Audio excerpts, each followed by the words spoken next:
one more guest, one more segment for this Monday edition of the show. That is professional handicapper Brad Powers from BradPowersSports.com. Brad, how's it going today, man? Man, it's going well. How you doing? Doing very well, buddy. Appreciate your time as always. Weird to get you on a Monday here, but we'll sort of make our way through this segment. And we talked about this a lot in that previous segment with Kyle Hunter that Cinderella stories are great. It's great to have these low and mid majors that make some runs.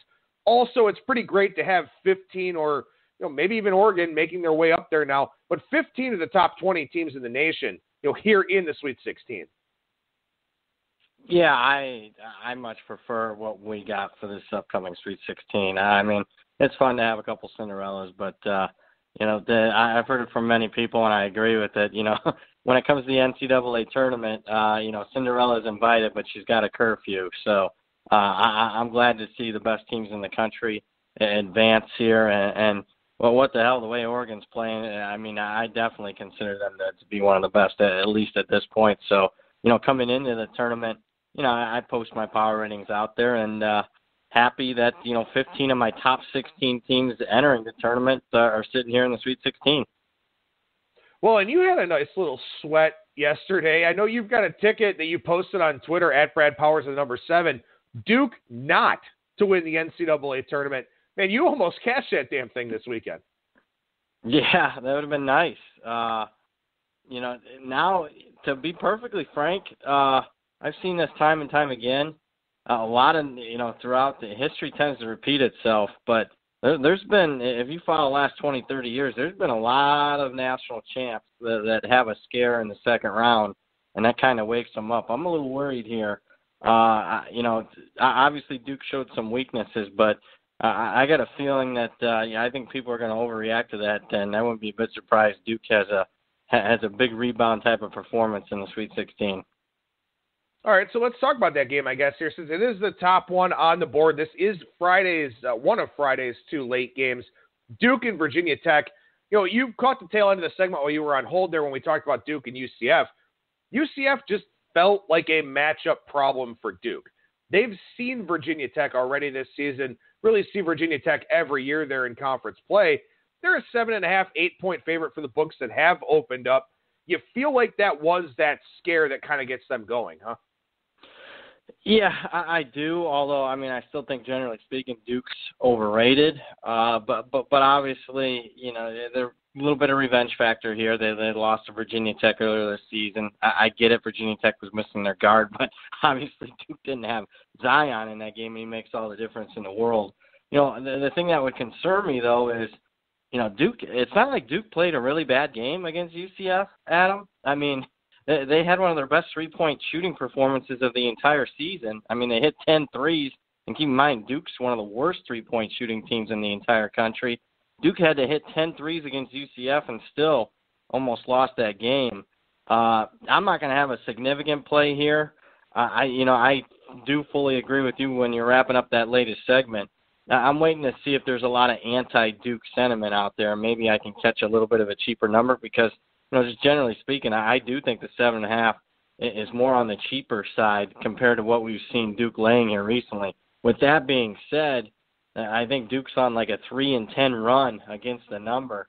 I mean, more often than not, this is a team that's been expensive, certainly after they crushed Virginia on the road in early February. All right, so we slide down to the other game in the East region here. This is the earlier one on Friday. I know we're going, back to front here chronologically, but since we didn't get a chance to talk about these games with Kyle Hunter, if something happens, we can't do another segment this week. At least we're going to get some thoughts here on these other segments about the Friday games. LSU and Michigan State. Once again, the early game there in D.C., about a 7-10-ish tip-off. Michigan State, a 6-point favorite here. And this is interesting because everybody knew about all the problems with LSU coming into the tournament with Will Wade, with some players kind of hobbled and in and out and not looking all that consistent.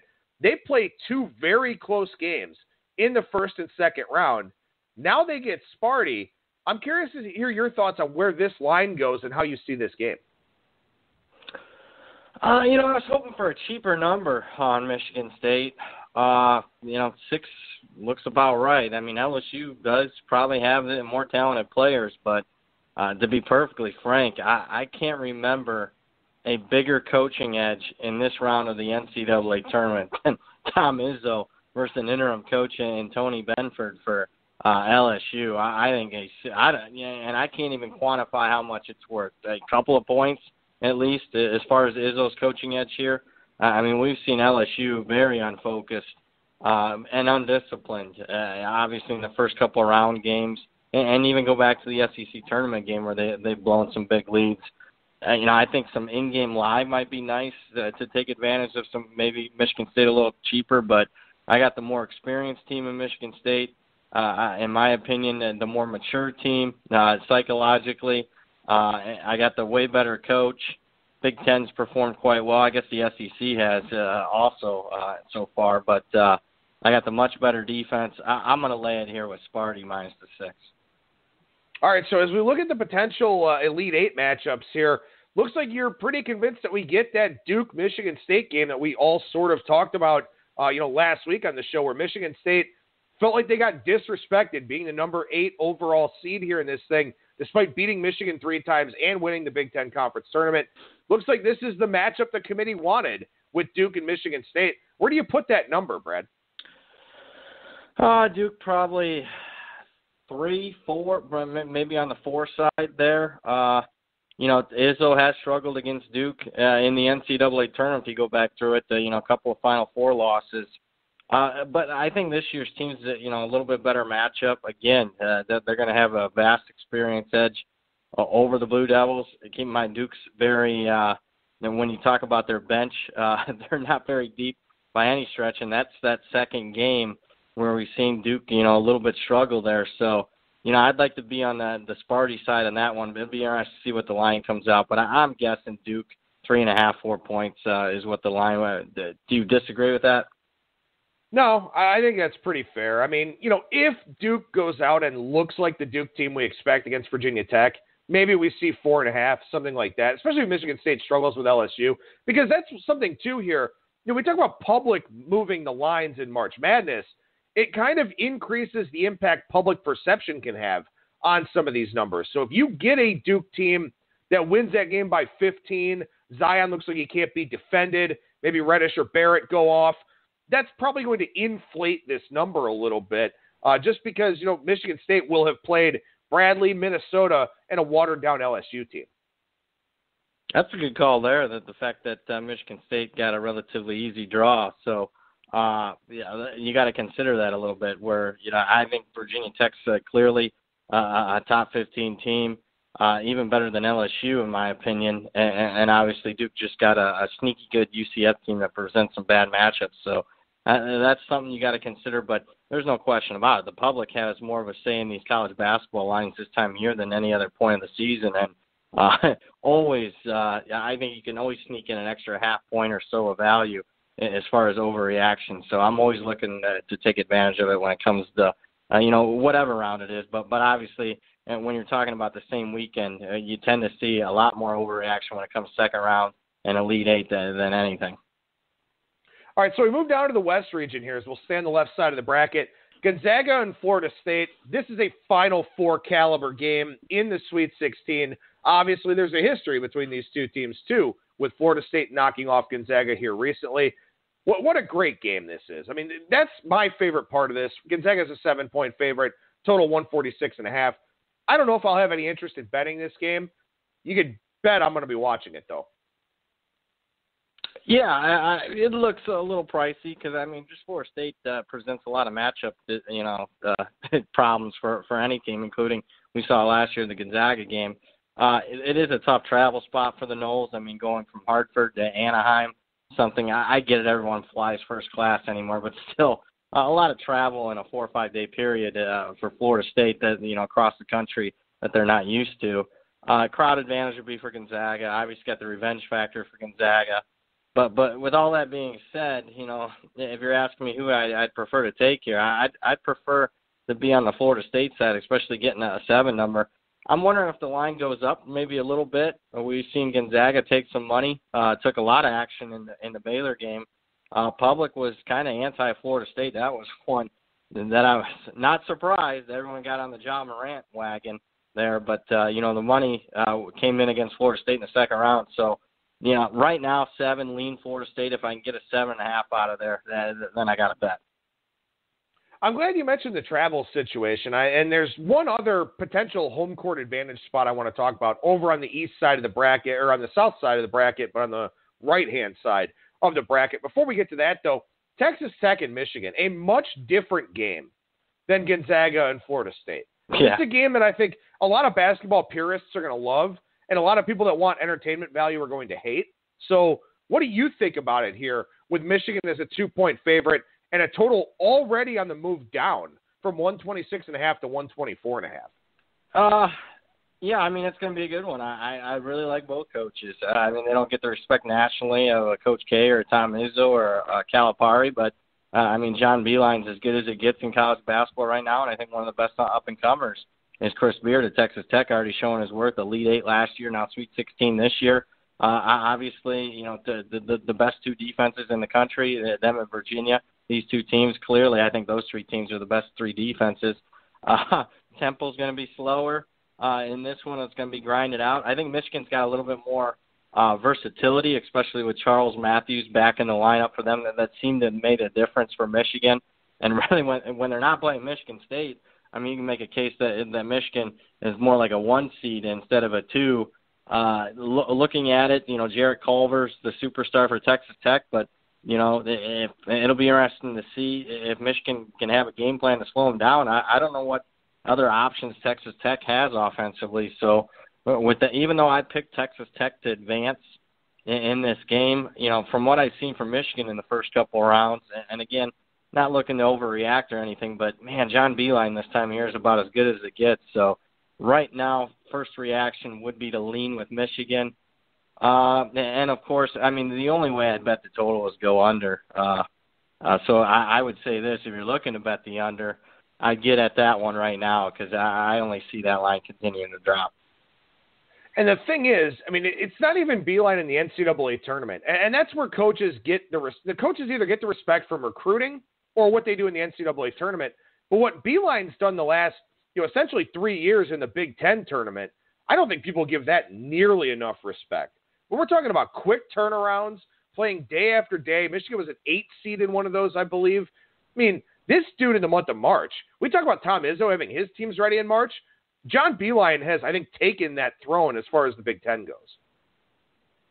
Yeah, but, I mean, with that being said, I mean, Izzo got him 3 times this year. But, yeah, I agree that 1-8 seed was, and keep in mind that was when they had that, plane crash where the plane went off the tarmac, and they had to play a game with their practice jerseys that one year, and they really rallied around it and, came up just short against Michigan State this year from winning 3 straight Big Ten tournament championships. So, yeah, there's no question about it. I mean, if I'm stack ranking them, who's my favorite March Madness, when it comes to this time of year, who's my favorite coaches? I mean, Beilein's clearly top 5, if not top 2, top 3 at this point. When you consider what he gets out of the talent level, yeah, I mean, they get good 4-star type of players, but nowhere near, the 5-star type of players that Kentucky's and the Dukes of the world get. So, yeah, right up there, although, it's not really factoring in too much for the handicap for me because I greatly respect Chris Beard. And, I mean, this is a Texas Tech team that's playing their best basketball this season outside of that head-scratching loss to West Virginia in the Big 12 tournament. I mean, this has been a red-hot team here since the start of February, since the loss against Kansas. I mean, that's been their only loss was in that Big 12 tournament, and I'm wondering if that re-energized them and refocused them a little bit here because coming off back-to-back blowout wins, I mean, they've certainly looked the part so far in the tournament. Well, that's something we talked about during conference tournaments is that, you know what, maybe it's not a bad thing to lose that game. Maybe it's not a bad thing to get some extra rest and not play, 3 games in 3 days or something like that. Maybe that did help Texas Tech, especially with them being so dependent offensively on Culver that, not bad for him to get a blow, I wouldn't think. 2 interesting, location spots, situational spots, whatever you want to call them here in the South region. We start with Virginia and Oregon. Virginia 8-point favorite here in this one. Total on this game, 117.5 and on the way down. Long trip here for Oregon. Same thing that we sort of talked about there with Florida State going out to Anaheim. Is that really a factor for Dana Altman's team here? Do you think that hurts them in this spot? No, because, I mean, it's not like they had to travel big time. It's not like a Florida State situation where they're traveling back-to-back weeks. I mean, Oregon, played on the West Coast this past week. I think they got a very favorable draw, obviously, but it's not factoring into my handicap as much in the game. But kudos. I mean, this is the team, one of the 16 teams, the only one that really wasn't considered to be top 20 coming in. But there's no question about it. At least the last 10 games since they switched up their lineup to go with 4 guys that are 6'9", and also the point guard. I mean, Oregon is playing like a top 10 team. 10 straight wins, 10 straight covers. I mean, margin of victories by 18 points per game. The average covers by 15 points per game. I mean, Virginia right now has one of the better, the best scoring defense in the country. While Oregon in their last 10 games allowing just 54 points per game. That would actually rank number 1 in the country for the season. To me, it's tough laying a margin at 8 points when your total's 118. I would, Dana Altman's not going to get out coached here by any stretch of the imagination. Against Tony Bennett, I'd prefer to be on the Ducks here plus the 8. All right, so this Purdue and Tennessee game, I mean, no disrespect to Virginia and Oregon. It's going to be slow. It's going to be defense heavy. This Purdue and Tennessee game is really interesting to me for a variety of different reasons. Favorite, although Pinnacle is showing a pick'em, total 146.5 for this one. I want to get your take on something we didn't talk about in the previous segment with Kyle Hunter. I'm curious to see what the crowd dynamics look like for this game. I'm sure there will be decent representation from the Volunteers crowd coming up from Knoxville. But also, you talk about the state of Kentucky. Louisville's not a huge fan of Tennessee. Kentucky's not a huge fan of Tennessee in general. I'm curious to see, how this crowd sort of shakes out here for this early game on Thursday. Yeah, I mean, in Louisville there, it's not a long drive for West Lafayette. I'd still think maybe 50-50. I mean, it's not that long of a drive there for, Tennessee. So maybe 60-40 Purdue, not factoring in too much. It's tough trusting either coach, in this spot. Rick Barnes has struggled in the NCAA tournament, and I don't consider him to be, one of the best this time of year. Matt Painter in the Sweet 16 round is 0-4 straight up and against the spread. Tennessee's hit and miss this past weekend. Looked the part in the first halves, and then the second half's almost total collapses. Purdue was impressive, very impressive, especially that second round game against Villanova was about as good as it gets from any team I've seen so far. I think Purdue has a significant rebounding advantage here, especially on the offensive boards versus Tennessee's defensive rebounding. I'd prefer to lean here with Purdue. Although I'm not sure it's going to be a significant bet for me. I think this line is relatively sharp, but I think, prior to the tournament, Tennessee'd probably be laying 3. The fact that this line's, only 1 is really telling me that there's been a significant upgrade in Purdue and a downgrade on the Vols in just the last couple of games. Is that something that you typically look at? Do you sort of look to eliminate that recency bias by taking, the number you would have had on, let's say, March 1st compared to what the number is now? That's an excellent question. Routinely, probably normally I would, is to play against the recency bias, but let's face it, Adam, this is a different time of year, and to me, Tennessee looks like they're playing tight.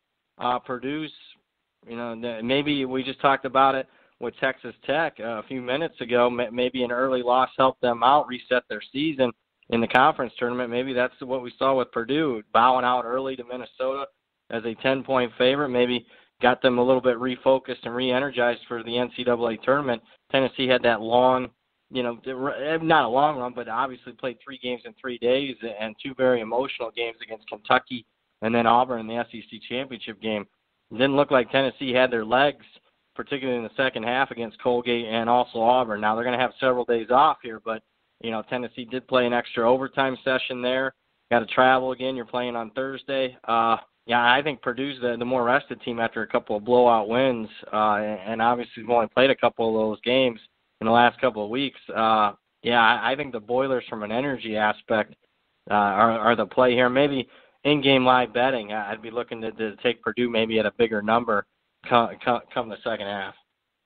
Well, and that's an interesting point, too, about this game, looking for something in-game or maybe a second-half play, because I find myself wondering, is it a fatigue factor for Tennessee with the bad second halves, or is it the deficiencies that Rick Barnes has coming to the forefront to where, in SEC play, you see those teams all the time. You have time to prepare for them. You know what's on the schedule, so on and so forth. Here, you're playing teams you don't normally play.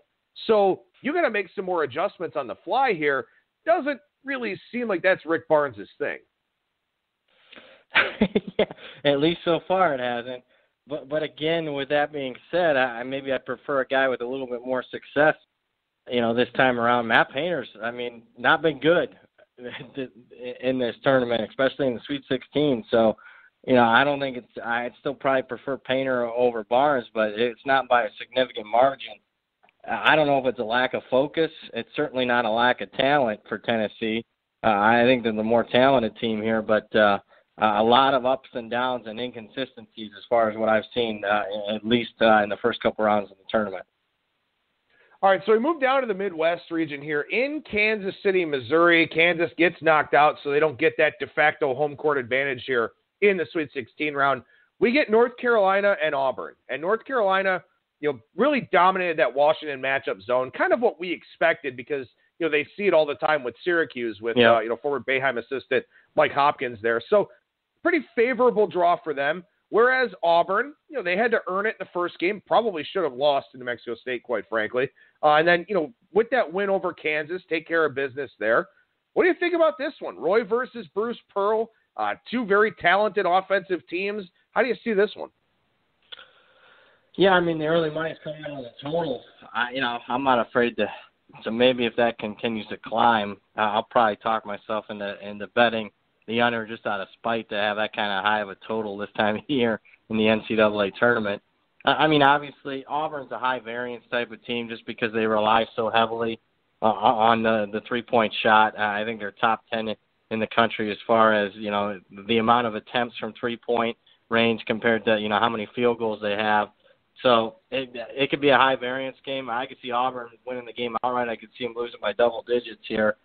Clearly North Carolina's got a significant advantage on the offensive boards. I think that'll play key. If you're giving North Carolina a lot of second chance points here, Auburn defensively, when it comes to rebounding, is one of the bottom 20 teams in the country. That's probably the biggest significant advantage. Although, 5 came a little high, to be perfectly frank with you. I was hoping to lay 3.5, maybe 4 with North Carolina. The fact that it came 5 here for me, it represents no bet. The only thing I see myself getting into here is, again, I'll let the market really bet up the total. I think that there's a little bit of a misperception. Auburn, it's not. They rely heavily on the three, and there's a lot of high variance when it comes to their games. But when it comes to tempo, they're pretty average. And right now they're getting priced like they're similar to North Carolina when it comes to tempo. I get it. North Carolina wants to get up and down the floor, but that's not necessarily Auburn's game unless they're hitting the threes. So under for me, but I'll wait and see how high the line goes. Auburn 8th in the country, highest tier of the remaining teams. Villanova was 4th, and we saw they got knocked out here last weekend. Auburn 8th in the country, 49.7% of their field goal attempts coming from beyond the arc. So, like you said, creates a high variance game. And the thing that's worrisome for Auburn here, if they don't make those threes, as our previous guest Kyle Hunter alluded to, they're getting crushed on the boards in this game. So yeah, that's it. They have to make a high number of their threes in a venue they're completely unaccustomed to. So I think taking Auburn would be a little bit scary here in this spot. And again, may lead some credence to the under, as you mentioned. The bottom game here in the Midwest, the latest tip-off on Friday night, Houston and Kentucky. This will be a really interesting line to watch. Kentucky 2.5-point favorite, because everybody knows all about Kentucky. I don't think that there are very many public bettors that realize just how good this Houston team has been this year. There's no question about it. And you look at non-conference, some big-time wins now when you look at it for Houston, over Oregon, LSU, a couple of Sweet 16 teams there. The win over UCF looks better now that Duke struggled so much with them. So, yeah, there's no question, Houston, deserves to be here, or frankly deserved their 3 seed. Obviously, it's a tough game to get a handle of with the injury to P.J. Washington for Kentucky. I think he's worth about 2.5 points, and that's what the line's telling me. I want to take Kentucky, though, here, to be perfectly frank with you. I mean, Calipari in this round's 11-3 straight up and against the spread. So, he gets a lot of negativity when it comes to, the one and done in recruiting and that he's not a really good coach. I think he is. So I would want to lean Kentucky here, but I think the stronger play, and I'll agree with Kyle Hunter, give me the under 135.5. That looks a little high here for two teams that are well below average when it comes to tempo, two teams that have top 15 defenses and efficiency. I really think the under's the play here, and I would guess that this total is going to move down to at least in the 134 range. So give me under 135.5 as my favorite value pick here. Well, I know we changed things up a little bit. I know it's hard coming out of the weekend to have all your thoughts in order, so I certainly appreciate you being flexible and moving here from Tuesday to Monday, but you did a great job breaking down these 8 games here. Brad Powers, professional handicapper over at bradpowersports.com. What's going on over at the website right now, man? Yeah, obviously we got all the tournaments to wrap up, whether it be the NCAA, NIT, CBI, CIT. You can check out daily picks as far as the VIP package goes. I'm going to try to crank out in the next couple of days a football newsletter, though. I mean, a lot of spring practices are going to be wrapping up starting next Saturday. A lot of them. A couple have already wrapped up. You get my early power ratings, some early thoughts there. If you want to check out that football newsletter, you can go to bradpowersports.com. And, again, also daily VIP action when it comes to hoops. We're red hot, and we'll try to finish the season strong here. So go to bradpowersports.com, or you can follow me on Twitter at bradpower7. There you go. There's Brad Powers, professional handicapper, bradpowersports.com, at Brad Powers, and the number 7. Brad, appreciate the time as always, brother. Thank you so much for joining us, and we'll talk to you again real soon. Right back at you, brother. Take care.